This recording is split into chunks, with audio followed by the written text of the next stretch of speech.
I would like to call to order the September 21st, 2020 meeting of the Statesville City Council. Ask you to rise for the invocation, followed by the Pledge of Allegiance to the flag.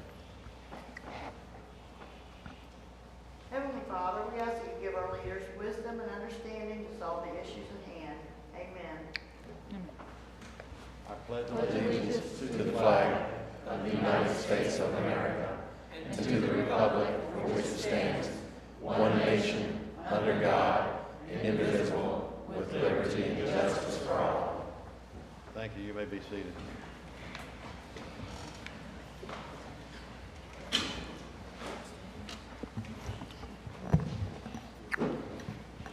Thanks to everybody for being here tonight. I'm sorry we're getting a late start, but we've been in closed session and pre-agenda since 5 o'clock, and we still didn't get half of what we needed to get accomplished, so we needed to come into the meeting.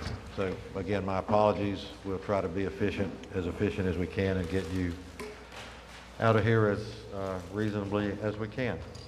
This is a public comment period. We have two folks that are here to speak during the public comment period.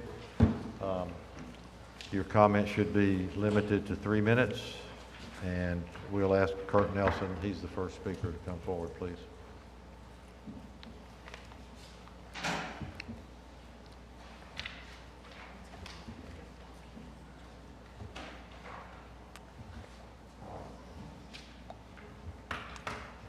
Kirsty, do you want Kurt to speak during that? No, there's no basis for that.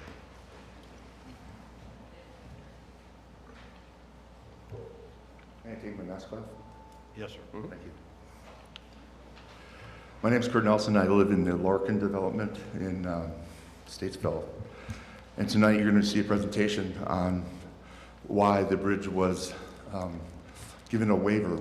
And I want to point out to you, if you have the email that I sent to everybody and the acknowledgments, that this city was misled by employees from the original reason the developer asked for the bridge to be waived. In document F, attachment F in my letter, there's a quote from, it's a staff meeting report by Sherry Ashley, and she quotes, "Therefore, this street should be connected to the existing section of Megby Trail. However, the applicant is requesting not to make this connection due to the eastern section of the subdivision being in a lawsuit and increased cost to extend street and Army Corps approval." Now I have another email from Scott Harrell in correspondence with Sherry, where Scott Harrell, it's in one of these documents here, it says, Scott Harrell quotes, "We will only grant waivers for topographical or physical reasons, not for time or money." But the moment that Sherry actually heard that statement, she had an ethical decision to make. She knew that the developer first asked for a money and a time issue because of legal, but she chose to instead give the developer reasons to come up with a waiver. And so she wrote an email, which is in the attachments. It says, "I want to meet with you so I can help you grant a waiver for topographical and physical issues." And these are all emails from your staff that I got in my FOIA request. And by the way, the original letter from the developer was not in my FOIA request. So I was shocked about that. But I thank God it was in the staff meeting notes.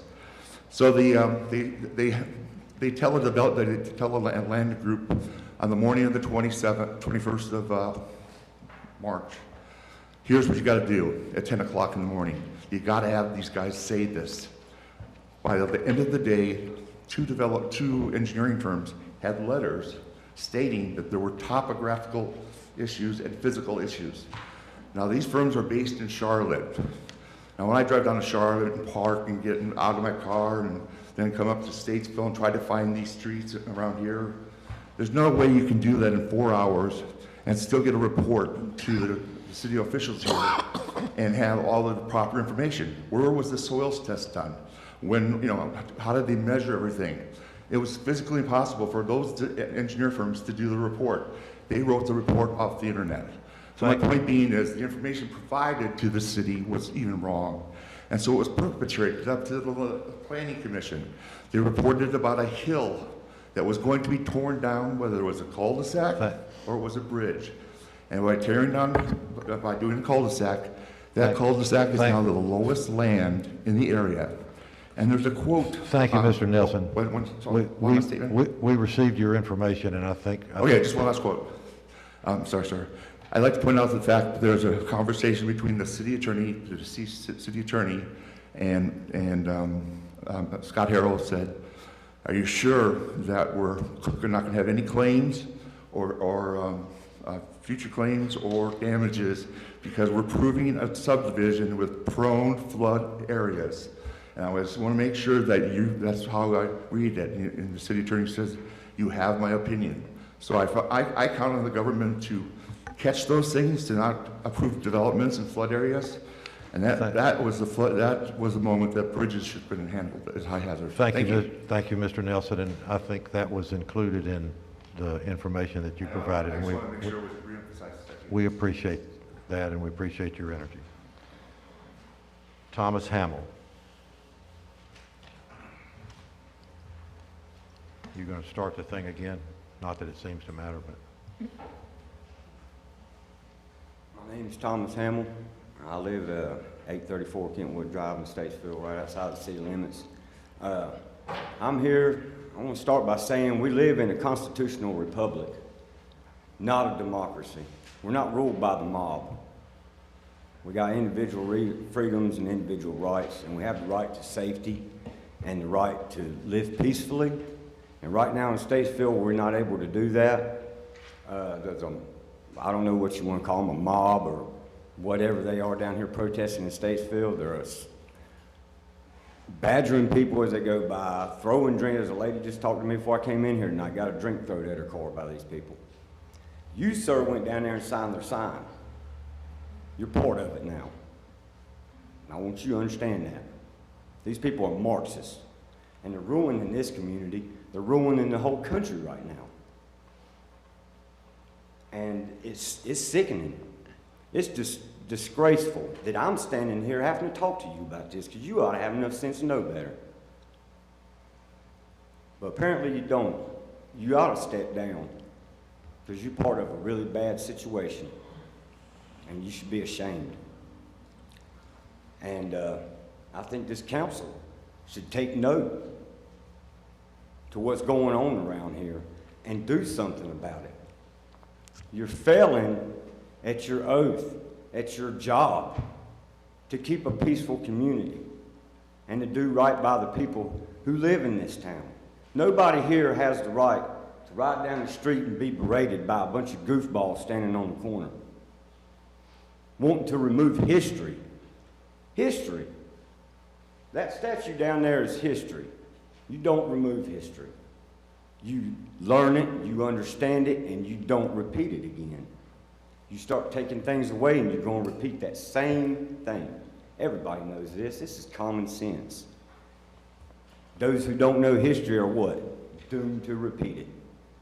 You guys are setting us back by letting these people sit down here and do this. It's ridiculous. And the police are sitting here with their hands tied. At least that's the way they act. I don't know why they don't go down there and remove them. This is getting out of hand. We've already had a lot of people show up here in Statesville over this. There's getting ready to be a whole lot more. A lot more. And it's going to be your fault, because you perpetuated this problem by going up there and virtue signaling these people, trying to make, I don't know what you were trying to prove by it, but you did it. And I saw you. And you should be ashamed. You really should. This is a sad day in this town. That I got to come up here from work, can't even take a shower. I have to come up here and say this, because nobody else will say it. We appreciate your time. Nice day.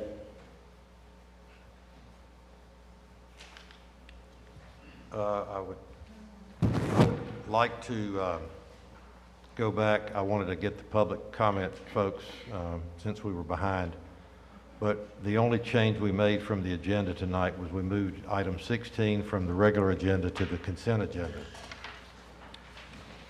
Nothing else was removed, nothing else was changed.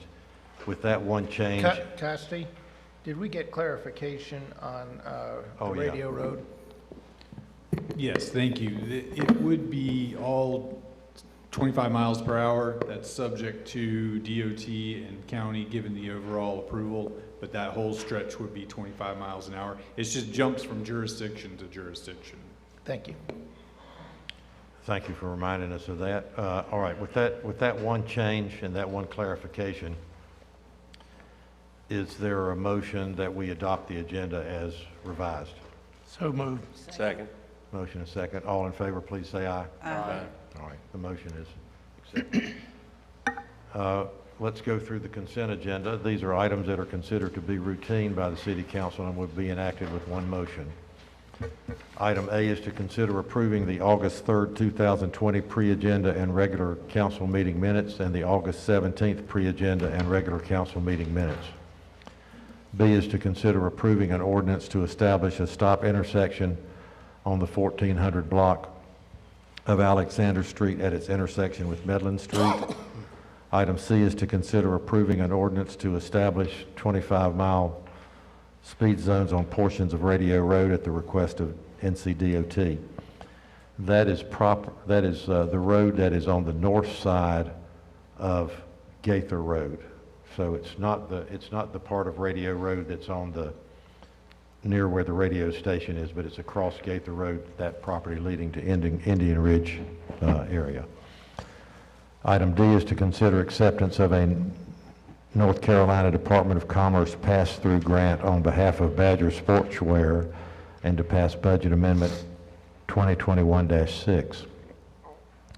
Item E is to consider approving receipt of a grant through NCDOT Aviation in the amount of $250,000 for the Southeast Corporate Apron Project and to approve Budget Amendment 2021-7 to reflect the additional funds. No local matches required. Item F is to consider approving work authorization number 16 in the amount of $1,139,869 for engineering and construction management by Parrish and Partners for the Runway Safety Area Extension Project. No local matches required. That is part of a $9.3 million federal aviation grant that it will not increase the cost of that project in any way. And item G is to consider approving a request to demolish 2 buildings and a freestanding canopy located at 108 and 110 North Trad Street and to construct a new Blue Harbor Bank building. That's going to be a wonderful addition to the downtown. It's a 3,300 square foot, 1.5-story building. That'll be about 26 feet high and will be right there at the intersection of Trad and East Broad Street. That's a consent agenda. Any that need to come off?